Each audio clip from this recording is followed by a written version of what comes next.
తెదేపా సమన్వయ కమిటీ భేటీలో ముఖ్యమంత్రి కీలక వ్యాఖ్యలు చేశారు. ఎన్నికలు మరెంతో దూరంలో లేవంటూ పార్టీ నేతలను అప్రమత్తం చేశారు.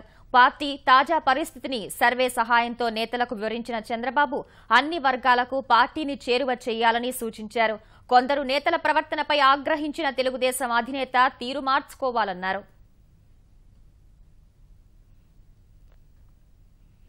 రాష్ట్రంలో సార్వత్రిక ఎన్నికలు మరెంతో దూరంలో లేవని ముఖ్యమంత్రి చంద్రబాబు పార్టీ నేతలకు సంకేతాలిచ్చారు. వచ్చే ఎన్నికలకు పార్టీ నేతలందరూ సమాయత్తం కావాలని చంద్రబాబు పిలుపునిచ్చారు. విజయవాడలోని తన నివాసంలో చంద్రబాబు అధ్యక్షతన పార్టీ సమన్వయ కమిటీ సమావేశం జరిగింది. ఈ సమావేశంలో రాష్ట్ర మంత్రులు, పార్టీ ముఖ్య నేతలు పాల్గొన్నారు. ఈ భేటీలో రాష్ట్రంలోని వివిధ పార్టీల బలాబలాలను ముఖ్యమంత్రి విశ్లేషించారు. గత ఎన్నికలతో పోల్చుకుంటే తెలుగుదేశం పార్టీ ఓట్ల శాతం 16.13 మేర పెరిగిందని, వైకాపా ఓట్ల శాతం 13.45 మేర పడిపోయిందని వివరించారు. కాంగ్రెస్ పార్టీ 1% పరిమితమైందని తెలిపారు. వైకాపా ఓటు బ్యాంకు కాంగ్రెస్ కు మళ్లుతుందని, దీన్ని బట్టి ఆ పార్టీ మరింత దిగజారుతోందని అన్నారు. ఇక ఎన్నికలే ఎజెండాగా ముందుకు వెళ్లాలని, అధికారం కంటే వ్యక్తిత్వం ఎంతో ముఖ్యమని తెలిపారు. నేతలు ఎంత పోటీతత్వంతో పనిచేస్తే తాను కూడా అదే విధంగా ప్రోత్సహిస్తానని స్పష్టం చేశారు. ఎక్కడికక్కడ బహిరంగ సభలు పెట్టి ఎన్నికల ప్రచారానికి నాంది పలకాలని సీఎం నేతలకు సూచించారు. ఇకపై తాను కూడా రోజు సాయంత్రం 6 తర్వాత 3 గంటల పాటు పార్టీకే సమయం కేటాయించనున్నట్టు తెలిపారు.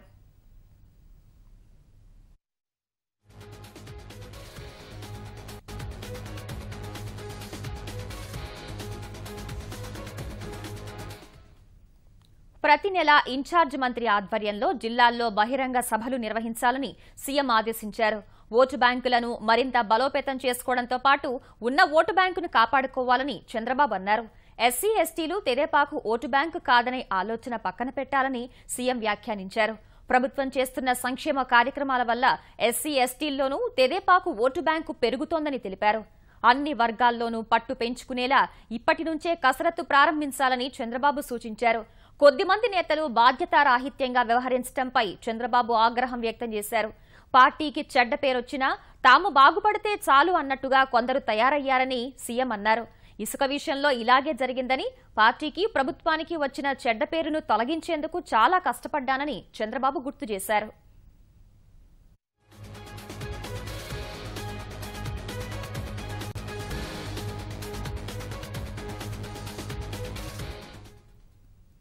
విజయనగరంలో మంత్రి సుజయకృష్ణ రంగారావు ఏర్పాటు చేసిన సమావేశానికి ఎమ్మెల్యేలు గైర్హాజరు కావడం సరికాదని వ్యాఖ్యానించారు. మంత్రి లోకేష్ మాట్లాడుతూ గ్రామ కమిటీ ఎన్నికలను త్వరగా పూర్తి చేయాలని అన్నారు. సంస్థాగత ఎన్నికల నిర్వహణ విషయంలో ఇన్ఛార్జ్ మంత్రి చొరవ తీసుకోవాలని లోకేష్ సూచించారు.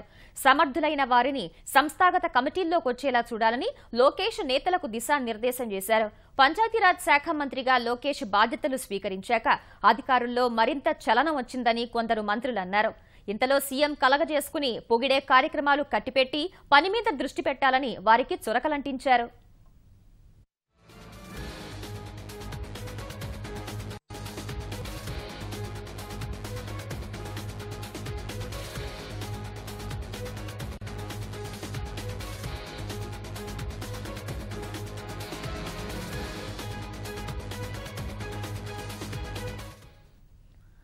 దీనికి సంబంధించి మరింత సమాచారం మా ప్రతినిధి కృష్ణని అడిగి తెలుసుకుందాం. కృష్ణ, చెప్పండి, ఎన్నికలకు మరెంతో సమయం లేదన్న ముఖ్యమంత్రి చంద్రబాబు మాటల అంతరార్థం ఏంటంటారు?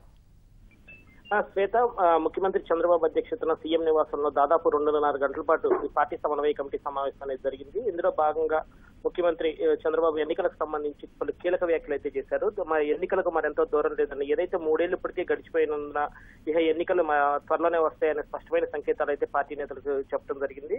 ఇందులో భాగంగానే పార్టీకి అన్ని విధాల పార్టీ శ్రేణులంతా సన్నద్ధం కావాలని ఆయన దిశానిర్దేశం చేశారు. ఇందుకు త్వరలో ఈ సాయంత్రంలోగానే ఇన్ఛార్జి మంత్రులను ప్రకటిస్తానని చెప్పి కూడా ఆయన స్పష్టం చేశారు. ఇన్ఛార్జి మంత్రుల విషయానికి వస్తే గతంలో ప్రతి జిల్లాకు ఒక ఇన్ఛార్జి మంత్రి ఉన్నారు. ఈసారి 25 మంది మంత్రులు ఉన్నందున రాష్ట్రంలో పార్లమెంట్ స్థానాలు 25 ఉన్నందున ప్రతి పార్లమెంట్ స్థానానికి ఒక ఇన్ఛార్జి మంత్రిని నియమించనున్నారు. ఇందులో భాగంగానే ఇన్ఛార్జి మంత్రులు పార్లమెంట్ స్థానానికి నియమించే ఇన్ఛార్జి మంత్రులు పార్టీ కార్యకలాపాలపై సమన్వయం చేసే దిశగా దృష్టి సారిస్తున్నారు ప్రధానంగా. అలాగే జిల్లా మొత్తానికి మరో ఇన్ఛార్జి మంత్రిని కూడా నియమించనున్నారు. వీరు ప్రభుత్వానికి సంబంధించిన కార్యకలాపాలు సమన్వయం చేసేందుకు పనిచేయనున్నారు.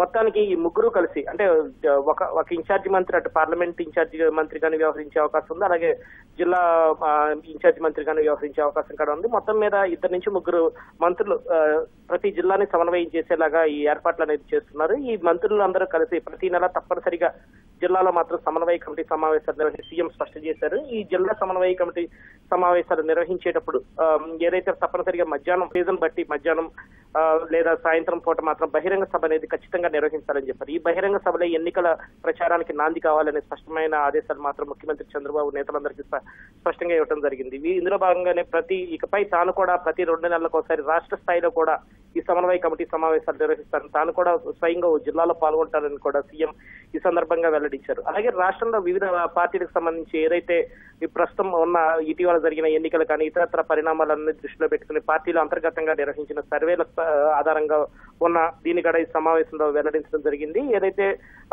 ప్రభుత్వ పనితీరు ప్రతిబింబిస్తుందనే వ్యాఖ్యలు సీఎం ఈ సర్వే ద్వారా అర్థమవుతుందని వ్యాఖ్యలు చేయడం జరిగింది. ఈ ప్రభుత్వ పనితీరు ప్రతిబింబించేలాగానే రాష్ట్రంలో కూడా ఓటింగ్ శాతం తెలుగుదేశానికి 16.13% మేర ఓటింగ్ పెరిగిందనే అభిప్రాయాన్ని ఈ సందర్భంగా సీఎం వ్యక్తం చేశారు. అలాగే ప్రధాన ప్రతిపక్షంగా ఉన్న వైఎస్ఆర్సీపీకి మాత్రం 13.45% ఓటింగ్ పడిపోయిందని ఆయన వివరించడం జరిగింది. మొత్తంగా చూస్తే వైకాపాకు సంబంధించిన ఓట్లు కొన్ని కాంగ్రెస్ కు బదలాయిస్తూ కాంగ్రెస్ పార్టీ మాత్రం 1% పరిమితం అయిందని, వైకాపా తెలుగుదేశానికి కొన్ని ఓట్లు రాగా మరికొన్ని ఓట్లు వైకాపా నుంచి కాంగ్రెస్ కు వెళ్తున్నాయి తప్ప ప్రధాన ప్రతిపక్షంగా ఉన్న వైసీపీ మాత్రం ఇంకా పతనమవుతుందనే అభిప్రాయాన్ని సీఎం ఈ సందర్భంగా స్పష్టం చేశారు. ఇక ఎన్నికల ఎజెండాగానే రానున్న రోజుల్లో మాత్రం ముందుకెళ్దామని చెప్పి నేతలందరికీ ఆయన స్పష్టం చేయడం జరిగింది. ఇందులో భాగంగానే ఎట్టి పరిస్థితుల్లోనూ క్రమశిక్షణకు మాత్రం తాను పెద్దపీట వేస్తానని, నేతలు కూడా అందుకు తగ్గట్టు పోటీతో పనిచేస్తే వారికి కూడా భవిష్యత్తు ఉంటుందో అందుకు తగ్గ రీతిలోనే ప్రోత్సాహకాలు ఉంటాయని కూడా సీఎం స్పష్టం చేశారు. ధన్యవాదాలు కృష్ణ.